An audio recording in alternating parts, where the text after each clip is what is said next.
Good morning. Hey, Fari. How are you? Good, thanks. How are you? I'm good. I'm good. We'll start here in a couple minutes. Okay.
Jacob, Good morning. morning. Morning, Jacob. How are you, Fari? Good, thanks. How are you? Good. Missed you yesterday, Nick. You did? Oh, I mean, I meant I missed you in coming and going, but yeah, I missed you also. No, I know what you meant. No, I'm just teasing. No, I know what you meant. I had to jet out of here right after lunch due to some appointments. So kind of ships crossing in the night, right? Yep.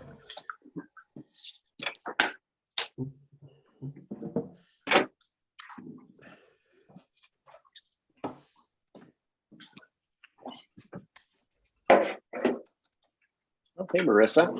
Hello. All right. About one more minute and we'll get rolling. What's the theme of the training today? Training today is what other buyer docs do I need?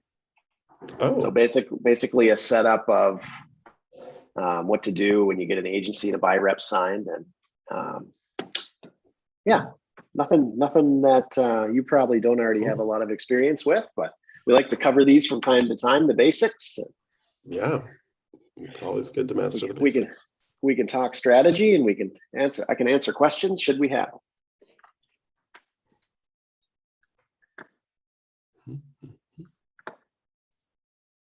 I'm gonna grab some water. I'll be right back, and then we'll start. Cool. Marissa, I don't think we've gotten to meet yet. I'm Jacob. Hello, nice to meet you. Nice to meet you too. Yeah, sorry I don't have my video on. So I just had my first listing be put up on Friday, and then I got a offer in last night and it's really good. So it's kind of a hot property. So we set it to be like we review everything on Tuesday at noon. And so Got it seems like everything is happening that Tuesday at noon.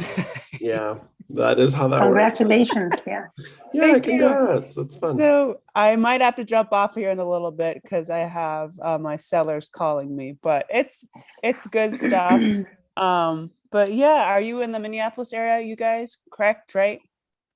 I am. I'm out of Lakeville, but I usually go to Minneapolis. Okay, cool. Yeah. So, I went to college down, I went to the University of Northwestern St. Paul. And yeah, so I'm very familiar. I had different family members that lived in the area. So I love the Twin Cities, but here I am in Grand Forks. Grand Forks. Okay. And I live on the Air Force Base. My husband is an airman. So So Nice. it's utopia. So enough of my chatting. I can let Nick live his life and be the leader. All right. All right, let's get started. Today's training is like I mentioned earlier, on what other docs do I need? That's what I titled this training.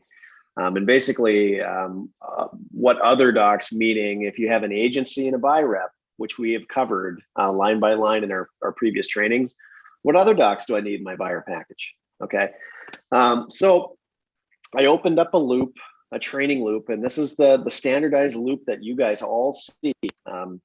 Start a buyer's loop. So I'll just go down a couple documents and we'll talk about why we have them. And if there's any strategy to talk, we can talk about strategy of how to discuss that with a client. So the third doc I put in here, of course, first is agency relationships. You guys know all about agency. Buy rep, you know all about buy rep. The next doc is a lead booklet. Now, this lead booklet is required by HUD, and a lot of people don't even know that. So we have to present to buyers, and we don't know if they're buying a 78 or prior home or not when we sign typically when we sign the buy rep agreement and do a buyer consult. So we just present it anyway. There's nothing you guys really have to do to explain this lead book. It's very comprehensive. I'd suggest reading it. If you can't sleep at night, that'll help you. But it's full of good information of why there's lead-based paint, where to find it, how to remedy it, in case buyers have questions. Its effects. It's only an initial document, so all we need are initials on the top. I put 2 initial spaces in here because usually, we see a lot of couples as clients. But you can remove an initial box if you need to, if you've got a single client, or add more if you've got multiple clients. So always get this one initial when you do the buy rep and the presentation. Get the lead booklet initial because we got to keep that on file, and that's a HUD requirement. So the next document I have in here is a get a home inspection statement. Now this is a standard home inspection statement that just says, and this is in all our Minnesota, North Dakota loops. And I should clarify, when I'm discussing representation documents, those 2 things may change because North Dakota has an agency and North Dakota has a buy rep, but they're the same document. It's a representation and an agency. So this loop will look the same, except the titling of those 2 documents, like for Marissa specifically, if you buy rep in North Dakota, it'll just say North Dakota. So the loops are all set up the same. I set them up the same for all locations because the way we represent buyers is pretty much the same. So this document is for your protection, get a home inspection. And it just states that the buyers have choices. And especially in this market, we have seen, which is changing a little bit now, we've seen buyers buying property without an inspection, or buying property with an inspection, but it's not contingent on inspection. They have those choices. But as practitioners, we do not suggest that. We do our best to counsel our buyers to be thorough in a transaction, because we're not inspectors, right? We can't function as inspectors. I mean, we can be experienced and we can talk about things we see in showings because, we see a lot of houses, but the buyers have to know they have options. And there are a couple statements on here. For instance, an appraisal is not a home inspection and does not replace a home inspection. Now, the reason that is in here, and Jacob can probably attest to this, is that when you do a Govy loan, which FHA, VA, anything government insured, the appraiser does flag repairs. Now, buyers get confused thinking that that's an inspection. Does it kind of function like a visual inspection for an appraiser? Kind of, but it's not called an inspection. This is a general confusion for Govy buyers. So this clarifies that no, you have to get your own inspection. And then when the appraiser comes out, which is kind of a side note, when the appraiser comes out, they'll do their visual FHA appraisal and flag repair items. And as we know, roofs,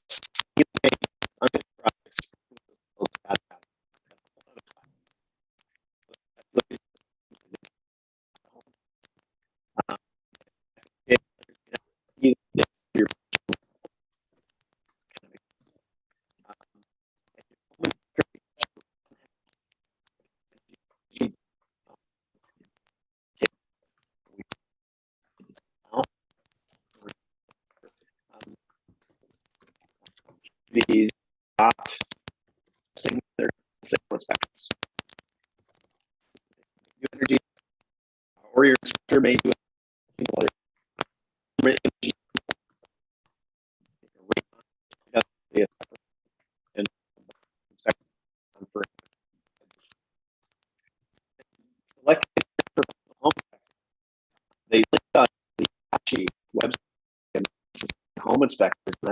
spot.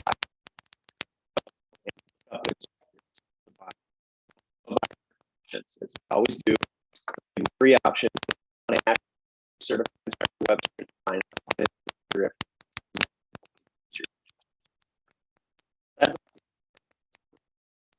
you cover the bridge and make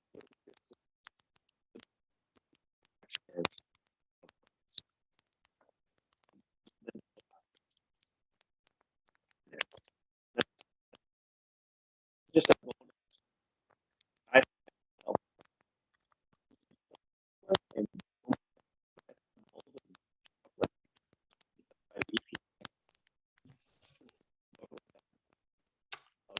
Hey, Nick, I'm not able to hear you. It's getting all choppy and scratchy. I don't know if that's the same for anyone else. Yeah, I tried to refresh and, yeah, I still can't hear you very well.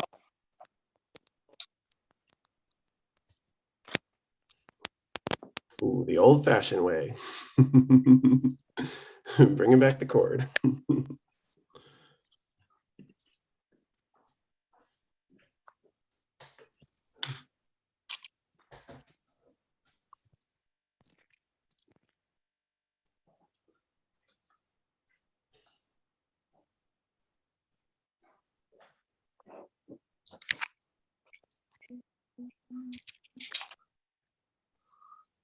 How about now? Better. We're good? Sounds Okay. good. I must have an AirPod issue with this one pod because I think one of my last trainings, it gave me kind of an issue halfway through too. So thanks for bringing that up. Let me just arrange my setup here so I can get my cord close enough. Okay. So like I said about this document is I included this as kind of a bonus booklet in the buyer package put together by the EPA, a mold and moisture booklet that just describes top to bottom what it is, where you can find it, how to clean it, what are the guidelines. And we do see mold in houses, and it all depends on when they're built and what causes it. And as we know, it's around. So we want to make sure we let our buyers know if they come across it, what to do about it. And this is a good way to do that. So, and like I said about the lead booklet, this is a very informative booklet. So if you ever can't sleep at night, read it. It'll put you right to sleep, but they've got lots of examples, how to control it, how to remedy it. So it's a good one. So we get client initials on the top of this too, and we give that to them as part of the buyer package. And so you advise just like presenting this and giving it to them up front right away before they. Yeah, I mean, Jacob, you could do, if you're doing a virtual signing, you could just get the initials on all the documents and then we give them copies, physical copies at closing, like, or sometimes getting it via email ahead of time when they just start shopping is a good informational booklet for them too. Same with the lead booklet.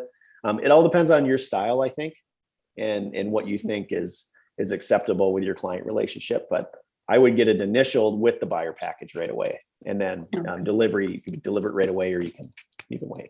So, and then media release. So I put a media release form in here. This is an Exit Realty Corp media release, and this just allows us to use reviews and pictures and things in marketing going forward as an agent. So if you want to publish some reviews, you want to put a social post up, congratulating a client, that gives you a release to use that information.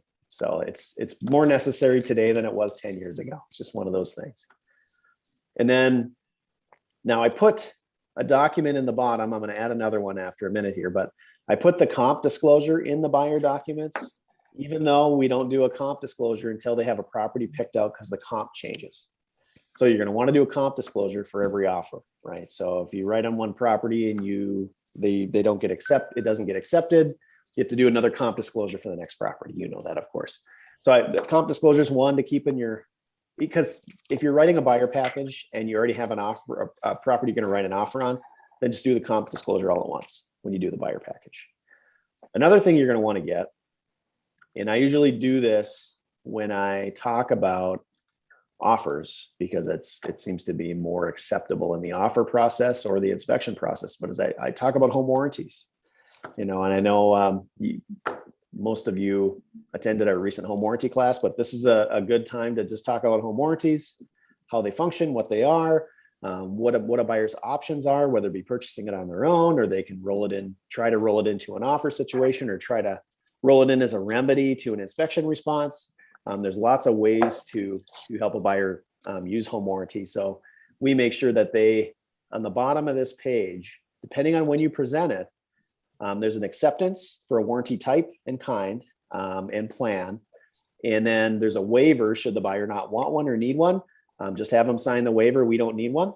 And then that's that. So at least we presented that information to the buyer so they know what warranties are. So we just want to be thorough. Now, let me see. I think that's primarily what I would include in a buyer package, aside from everything you're going to include about yourself. And usually it's relationship driven anyway. So they already know you. There's no proving you really have to do unless it's an initial meeting with like a buyer lead off the website. You may want to bring a couple reviews in a package with you to just prove to them that you've had good client experience. Jacob, what do you do in buyer packets? Do you do anything else?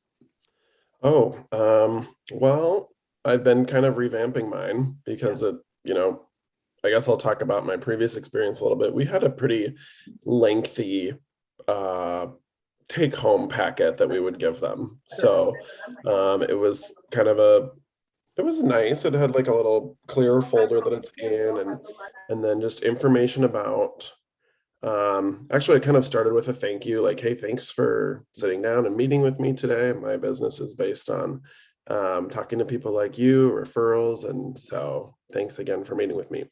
It would discuss agency right away, so we'd talk about that and just sign that. And then it was probably 10 or 15 pages of here's who we are and where I work, and a little map of like where I've done business. It also was just an intro on, we had little bios for each of us. So kind of what I'm doing now is recreating that. I used, Sarah pointed me to a website called Breakthrough Broker, and they have editable PowerPoints in there. So that's really nice. It's like, it was all set up and I just changed the colors to kind of teal and black and made it so it looks like Exit. And then I've been just adding stuff in kind of as I go. So it's a really basic template, I guess, when it starts, and then it's up to you to kind of keep adding to it. So it's got a couple reviews in there, which I think is good for being able to talk about client reviews, and then one thing I really like to talk about, especially with buyers, is here's what to expect. So a timeline, and I talked to them about like, it could be as fast as finding a property in a week and making an offer and getting it, and here we go, and you're closing in a month. And in this market, it could be a couple of months.